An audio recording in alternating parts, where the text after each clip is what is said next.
and Subhadesana Veva Obasilu Ganatama.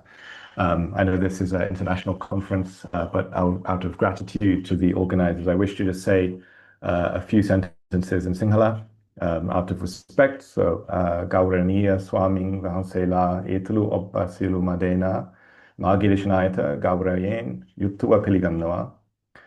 මුලින්ම මාහත මේම දේශනායත ආරාධනා කිරීම වෙනුවෙන් මෙම සමළුවේ සංවිධායක මණ්ඩලයට මම ස්තුතිවන්ත වෙනවා.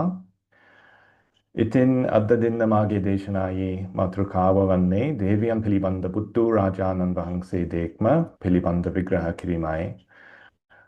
මේතන් සිට ඉදිරියට මම මාගේ දේශනාය ඉංග්‍රීසි භාෂාවෙන් කරගෙන යනවා. So I will continue speaking in English, but I wanted to express my gratitude to the organizers and the venerable monastics who were here in Sinhala before I began.